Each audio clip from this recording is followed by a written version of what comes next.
नमस्कार, एनटिभी कोहलपुर समाचारमा स्वागत छ। म पुरुषोत्तम सापकोटा र सांकेतिकरणमा हुनुहुन्छ दोबासे दिपा थापा। पालिका चुनाव आउन अब 4 दिन बाँकी छ। मौन अवधि सुरु हुने समय नजिकिएको छ, तर कतिपय मतदातालाई भोट कसरी हाल्ने भन्ने अन्योलता छ। चुनाव प्रचारमा लागेका उम्मेदवारहरू मतदाता कसरी आफूतिर तान्ने भन्नेमा छन्, तर बदरमत कम गर्ने भन्नेमा संवेदनशील भने भएको देखिएन। आजको समाचारमा चुनावको दिन पानी पर्ने पूर्वानुमानको चिन्तामा परेको निर्वाचन आयोगको विषय छ। त्यसबाहेक राउटेलाई छुन नसकेको चुनावको रौनकसँग सम्बन्धित समाचार र गहिरिदो आर्थिक सङ्कटकै बीच श्रीलङ्काका प्रधानमन्त्रीले पदबाट दिएको राजीनामाको प्रसङ्ग पनि। तर सुरुमा प्रमुख समाचार।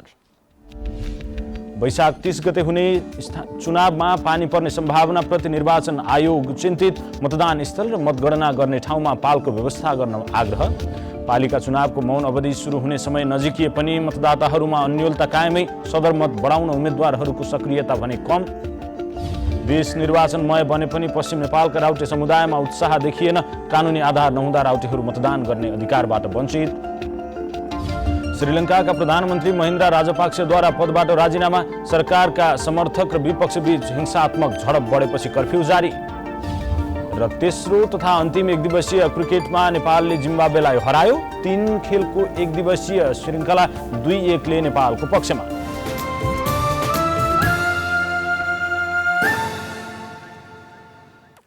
समाचार अब विस्तारमा। निर्वाचन आयोगले मतदान र मतगणना स्थललाई वर्षाको पानीबाट जोगाउन पालको व्यवस्था गर्न सबै पालिकाहरूलाई आग्रह गरेको छ। जल तथा मौसम पूर्वानुमान महाशाखाको अनुमान अनुसार चुनावको दिन देशभर पानी पर्ने भएपछि आयोगले पालको व्यवस्था गर्न आग्रह गरेको हो। वर्षाको पानीबाट मतदान कार्य र मतगणना प्रभावित नहुने गरी जोगाउन र निर्वाचन सामग्री समेतको सुरक्षा गर्न आवश्यक पर्ने पाल, त्रिपाल वा प्लास्टिकको व्यवस्था गर्न आयोगले भनेको छ, जसका लागि सबै पालिकाले सम्बन्धित निर्वाचन अधिकृत, मतदान अधिकृत र प्रमुख जिल्ला अधिकारीसँग समन्वय गरेर व्यवस्था मिलाउन सङ्घीय मामिला तथा सामान्य प्रशासन मार्फत निर्देशन दिने आयोगका प्रवक्ता शालिग्राम पौडेलको भनाइ छ।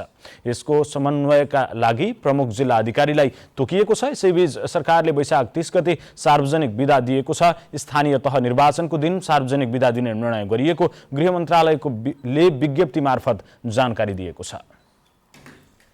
स्थानीय तहको निर्वाचन नजिकिँदै गर्दा विभिन्न दल र स्वतन्त्र तर्फबाट उम्मेद्वार बनेका व्यक्ति मतदाता भेट्न घर दैलोमा पुगेका छन्। मौन अवधि सुरु हुने समय नजिकिए पनि सदरमतको संख्या बढाउने दल तथा उम्मेद्वारहरूले खासै चासो राखेको देखिँदैन। सल्यानमा नयाँ र यसअघि भोट हालिसकेका मतदातालाई पनि कसरी भोट हाल्ने भन्ने अन्योलता देखिएको छ।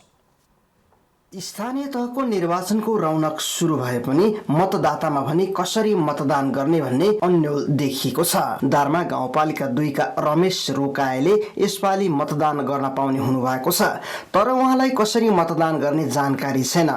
पहिलो पटक मतदानमा भाग लिने मात्र होइन, यसअघि मतदान गरिसकेका शारदा नगरपालिका 5 रानीकोटका मोतीलाल भण्डारीले मतपत्र पहिलेभन्दा फरक भएको सुनेकाले अलमल परेको बताउनु भएको छ।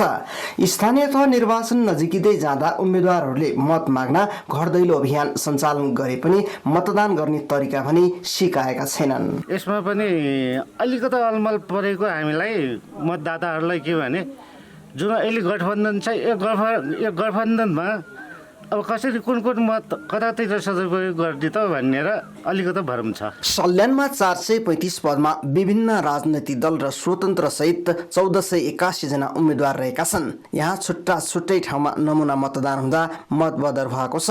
यतिसम्म कि मतदान अधिकृतका रूपमा खटिएका कर्मचारीले गरेको नमुना मतदानमा पनि मतबदर भएको छ। मतदानमा भाग लिँदा मतदातामा आत्मविश्वासमा कमी र मतदाता शिक्षाको अभाव रहेको पाइएको छ। मतदाता शिक्षाको काम पनि राजनैतिक दल र उम्मेद्वारले गर्नुपर्नेछ। राजनैतिक दलहरूले मतदाता शिक्षाको कामहरू, प्रचार प्रसार कामहरू त चाहिँ नमुना मतपत्र मार्फत गरिराख्नु भएकै छ। निर्वाचन आयोगले पनि विभिन्न चाहिँ सूचनाका माध्यम, सामाजिक सञ्जालका माध्यमबाट प्रचार प्रसार कामहरू चाहिँ गरिरहेकै छ। तथापि अझै पनि यो विशेष गरेर जुन चाहिँ अहिलेको मतपत्रमा हुने 6औं मतपत्र हो, खुला वडा सदस्यहरूको मतपत्र, त्यसमा चाहिँ अलि धेरै कन्फ्युजन भएको देखिन्छ र मत बदर हुने सङ्ख्या हामीले पनि चाहिँ केही अभ्यासहरू गरेका छौँ। करिब 10% सेरोफेरोमा चाहिँ बदर भएको अझै पनि देखिएको छ। सल्यानमा 202 मतदान केन्द्र रहेका छन्। मतदान केन्द्रका लागि आवश्यक पर्ने 1600 कर्मचारी र सुरक्षाकर्मी परिचालन गरिएको छ। यहाँका 10वटा स्थानीय तहमा 1,57,001 मतदाता रहेका छन्। मतबदर संख्या घटाउन राजनैतिक दलहरूले एजेन्डा मात्र होइन, मतदाता शिक्षा पनि दिन जरुरी छ। प्रत्येक इच्छुक शर्मा, नेपाल टेलिभिजनका लागि सल्यान। पालिका चुनावबाट नयाँ पदाधिकारी चयनका लागि हुने निर्वाचनको मिति नजिकिएसँगै अहिले कञ्चनपुर सहित सुदूरपश्चिम प्रदेशमा समेत निर्वाचनका लागि तयारी तीव्र पारिएको छ। तर यसपालि मतदाता शिक्षा सञ्चालन नहुँदा मतदाताहरूमा भने मतदान कसरी गर्ने भन्नेमा त्यहाँ पनि अन्योल देखिएको छ। स्थानीय तहको निर्वाचनको रौनक बढे पनि कतिपय मतदातामा कसरी मतदान गर्ने अन्यल देखिएको छ। पहिलो पटक मतदानमा भाग लिनेहरू अझ धेरै अलमलमा छन्। मतपत्रमा धेरै चिन्ह तथा मतदाता शिक्षा प्रभावकारी नहुँदा मत बदर हुने जोखिम बढेको हो। त्यस्तै गठबन्धन गरेका दलहरूका साझा उम्मेद्वारका कारण पनि मतदाता झुक्किने अवस्था छ। त्यसमा बजेट अभावका कारण निर्वाचन आयोगले समेत घर दैलोमा पुगेर मतदाता शिक्षा सञ्चालन गर्न सकेको छैन, जसले गर्दा आफूहरूले हालेको मत बदर हुन्छ कि भन्ने मतदाताहरूमा चिन्ता छ। अहिलेसम्म मैले भोट हालेको छैन। अरूको सामाजिक सञ्जाल भयो, अरूको रेखादेखिबाट केही कुरा सिकेको छु। कोही मतदाता नामावली त्योभन्दा छाप लगाउने टोलीले हामीलाई आएर जानकारी दिए भए थिए होइन, हामी स्पष्ट तरिकाले हाल्न सक्थ्यौँ होला। कञ्चनपुरमा अघिल्लो स्थानीय तहको निर्वाचनमा 2,21,860 मत खसेको थियो, जसमध्ये 1,54,843 मत सदर थिए भने खसेको मतको 3.65% मत पूर्ण बदर रहेको जिल्ला निर्वाचन कार्यालय कञ्चनपुरको तथ्याङ्कमा उल्लेख छ। यता निर्वाचनको मिति नजिकिएसँगै दल तथा उम्मेद्वारहरू मतदाता रिझाउन घर दैलोमा पुगे पनि मतदाता शिक्षामा भने उनीहरूको पनि चासो देखिँदैन। फलस्वरूप स्थानीय तह निर्वाचनमा दलगत भन्दा व्यक्ति हेरेर भोट दिनुपर्ने भएकाले मत बदर हुने सम्भावना बढेको दुधारा चाँदनी 9 का स्थानीय वीरबहादुर थापा बताउनुहुन्छ। अब धेरै मैले आउँछु भनेर भएन, सबैले आउनु पर्यो। कोही नयाँ साथीहरू हुन्छन्, नयाँ भर्खरै अहिले 18 वर्ष पुगेर अहिले भर्खरै भोट हाल्ने पनि उनीहरूलाई धेरै किसिमको थाहा छैन भोट कसरी हाल्ने, तल हाल्ने माथि हाल्ने। धेरै अब हाम्रो प्रतिनिधि छान्ने, हाम्रो व्यक्ति छान्ने भएको हुनाले र छान्ने क्रममा यो चाहिँ बदर हुने सम्भावना धेरै देखिएको छ। उसो त निर्वाचन आयोगले सामाजिक सञ्जाल तथा सञ्चार माध्यमबाट निर्वाचन सम्बन्धी नागरिक शिक्षा दिँदै आएको छ। तर इन्टरनेट तथा आम सञ्चार माध्यमको पहुँच बाहिर रहेका समुदायलाई भने त्यसले समेट्न सकेको छैन। यसका लागि नागरिक समाज संस्था र दलहरू पनि जागरुक हुन जरुरी छ। दुर्गा उपाध्याय, नेपाल टेलिभिजन, सुदूरपश्चिम प्रदेश, कञ्चनपुर। स्थानीय तहको चुनाव आउन अब 4 दिन मात्रै बाँकी छ, तर मतदाता शिक्षा प्रभावकारी हुन नसकेको गुनासो छ। यो चुनावमा बदर मतको संख्या बढ्ने सक्ने अनुमान पनि गरिएको छ। यसै सन्दर्भमा आज हामीले बदर मत बढ्न नदिन के गर्नु पर्ला भनेर डोटीका केही नागरिकलाई सोधेका छौं। हेरौं आजको आवाजमा।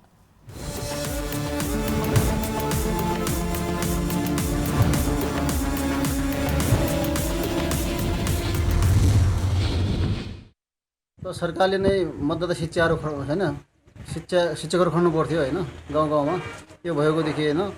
अब यो बदर मत घटाउनको लागि अब जुन राजनीतिक दलहरू छन् आफ्नो आस्था अनुसार होइन, उनीहरूले गाउँमा खटेर आफ्नो जुन जहाँ आस्था छ त्यही राम्रोसँग सिकाउनु पऱ्यो। बदर नगर्नुहोस्, यसरी हाल्नुहोस् होइन, जहाँ आस्था छ यसरी सिकाउनुपर्छ भनेर गर्नुपर्छ भनेर सिकाउनु जरुरी होला। उनीहरूले राजनीतिक दलका कार्यकर्ताले नै अब त्यहाँ राम्रोसँग गाउँमा गएर सिकाउनु पऱ्यो आफ्नो होइन आस्था अनुसार।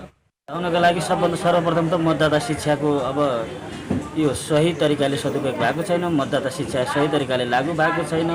मतदाता शिक्षा सबै एकदमै गाउँ एरियामा दुर्गम बस्तीहरूमा मतदाता शिक्षा पुगेको छैन जस्तो लाग्छ हामीलाई। र त्यसले गर्दाखेरि मतदाता सही तरिकाले मतदाता शिक्षा नै मुख्य कुरा हो। र मतदाता शिक्षा राम्रोसँग लागू भयो भने बदर मत घट्न सक्छ।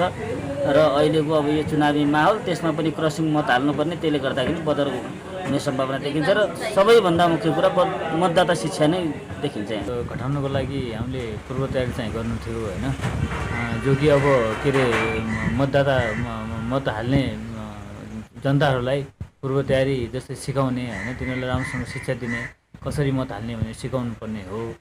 त्यो चाहिँ अब हामीलाई कमै नै छ। त्यो जानकारी सबै कुरा थाहा पनि भएको छ।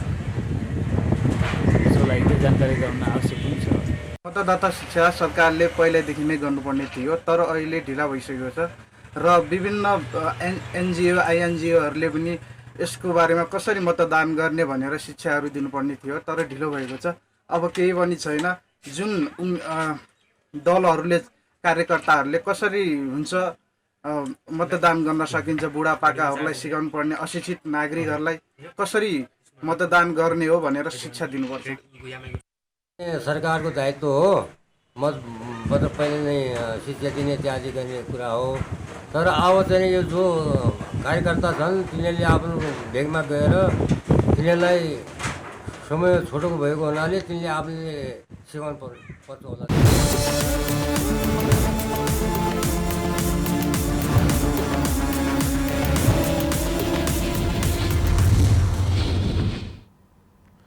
समाचारको क्रम जारी नै छ। अहिलेलाई एकैछिनको विश्राम।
विश्रामपछि समाचारमा पुनः स्वागत छ। अब बाँकी समाचार।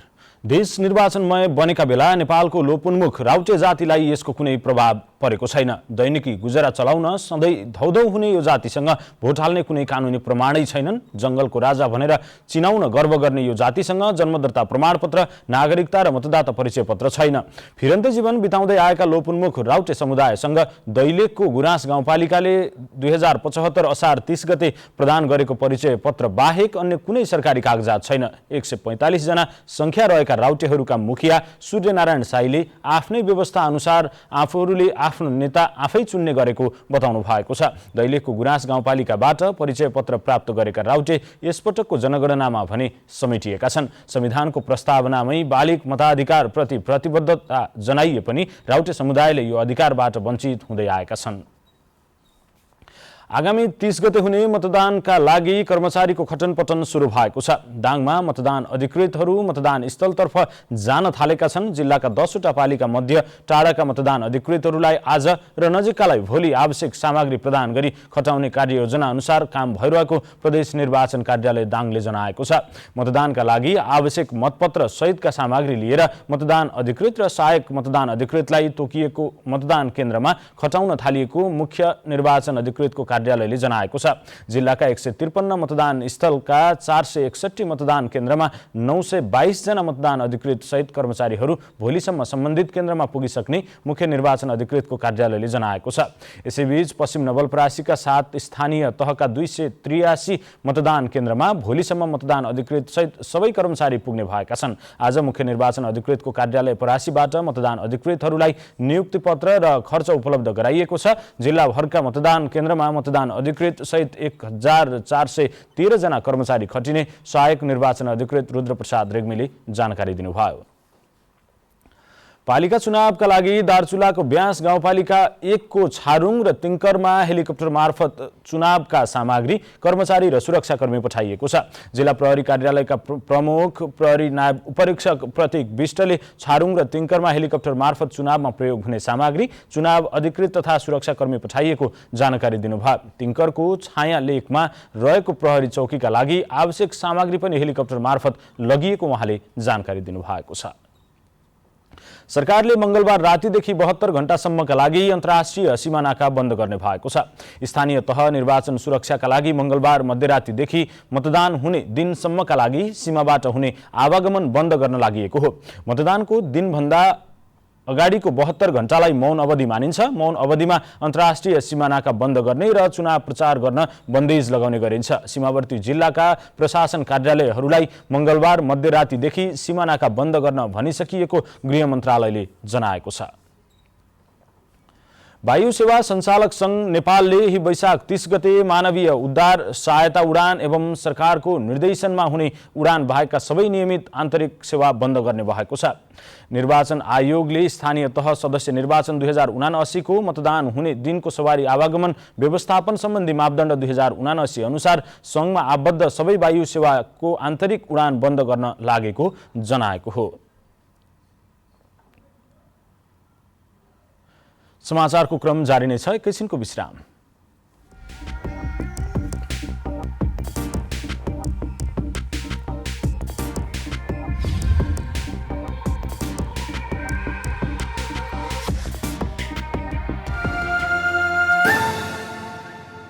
केही नयाँ केही फरक।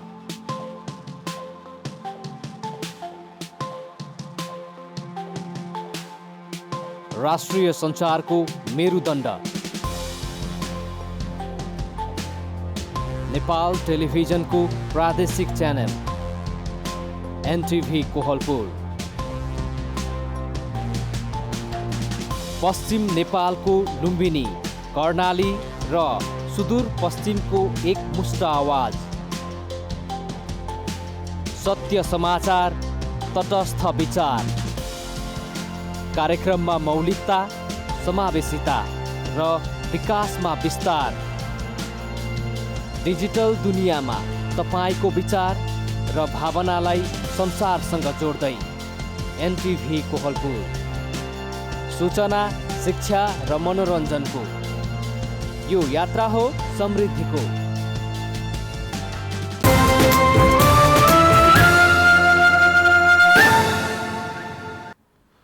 तपाईं एनटिभी कोहलपुर हेर्दै हुनुहुन्छ। अब बाँकी समाचार।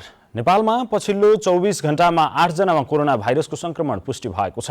स्वास्थ्य मन्त्रालयका अनुसार थप 17 जना निको भएका छन्। पछिल्लो 24 घण्टामा कोरोनाका कारण कसैको पनि मृत्यु भएको छैन। नेपालमा अहिले 190 जना कोरोना भाइरसका सक्रिय संक्रमित रहेका छन्। अब अन्तर्राष्ट्रिय समाचार।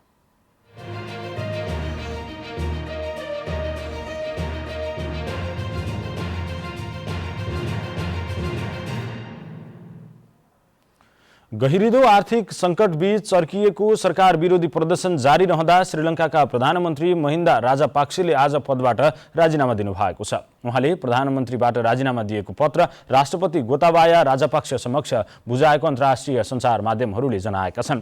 राजधानी कोलम्बो र देशका अन्य भागमा सरकार समर्थक र विपक्षी प्रदर्शनकारीहरू बीच हिंसात्मक झडप भएपछि कर्फ्यू लगाइएको छ। श्रीलङ्काको आर्थिक सङ्कट गहिरिएसँगै उहाँका विपक्षीले राजीनामा माग्दै आएका थिए। वैदेशिक ऋणको सामा ब्याज भुक्तानी गर्न नसकेपछि गत महिना श्रीलङ्काले आधिकारिक रूपमा आफू टाट पल्टिएको घोषणा गरेको थियो।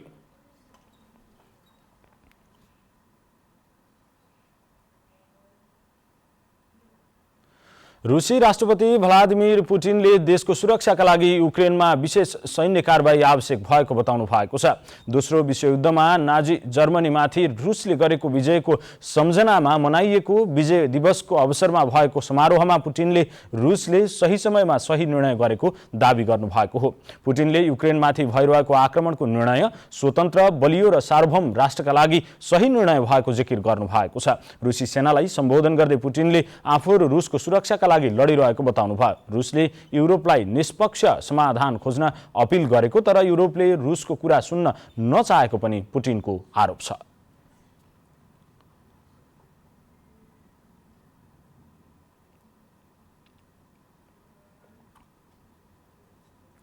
अब आर्थिक समाचार।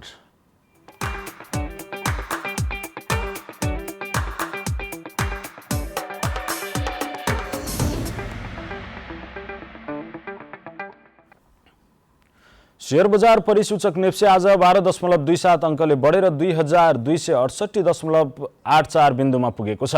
आज 222 कम्पनीका 33,24,000 किता शेयर 1,39 करोड रुपियाँमा कारोबार भएको छ। सबैभन्दा धेरै नेपाल दूरसञ्चार कम्पनीको 7,83,00,000 रुपियाँको शेयर किनबेच भयो। आज जाल्पा लघुवित्तको शेयर 10% बढेको छ। समग्रमा बजार बढे पनि हिमालयन ऊर्जा विकास कम्पनी, स्वरोजगार लघुवित्त विकास बैंक र गुह्येश्वरी मर्चेन्ट बैंक को शेयर सबैभन्दा धेरै 3% भन्दा धेरैले घटेको छ। अब खेलकुद समाचार।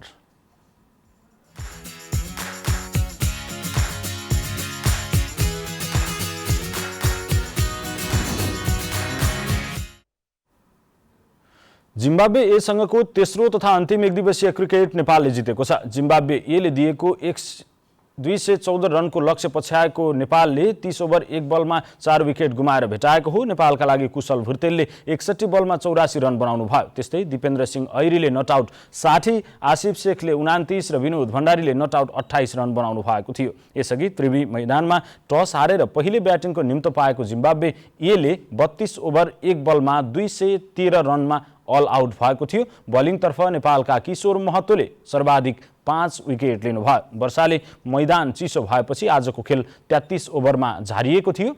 आजको जितसँगै नेपालले 3 खेलको एकदिवसीय श्रृङ्खला 2-1 ले जितेको छ।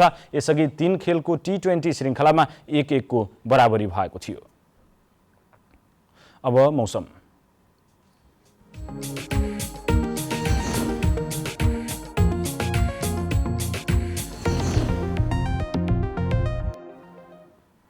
आज देशभर आंशिकदेखि सामान्य बदली रही पूर्वी क्षेत्रका केही स्थानहरूमा हल्कादेखि मध्यम वर्षा भयो। आज राति पनि देशको पहाडी भूभागमा आंशिकदेखि सामान्य बदली रही बाँकी भूभागमा मौसम सामान्यतया सफा रहनेछ। कर्णाली प्रदेश र सुदूरपश्चिम प्रदेशका पहाडी भूभागका 1-2 स्थानमा मेघगर्जन, चट्याङसहित हल्का वर्षाको सम्भावना रहेको छ। अब मौसम सम्बन्धी थप विवरण।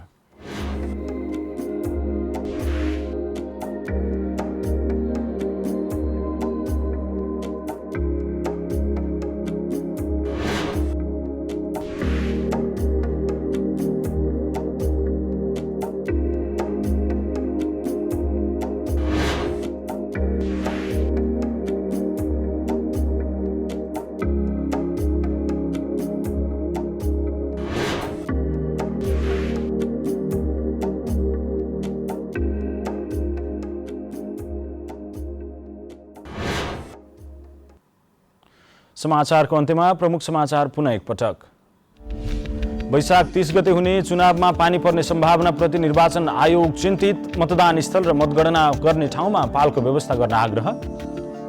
पालिका चुनावको मौन अवधि सुरु हुने समय नजिकिए पनि मतदाताहरूमा अन्यल कायमै। सदर मत बढाउन उम्मेद्वारहरूको सक्रियता देखिएन।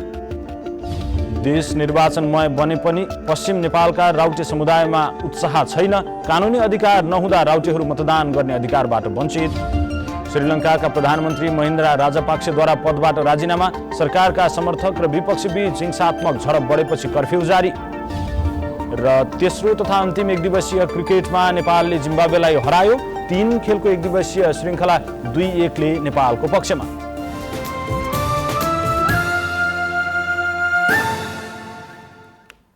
हवस् त अहिलेलाई समाचारको सिलसिला यति नै। बिदा दिनुहोस्। नमस्कार।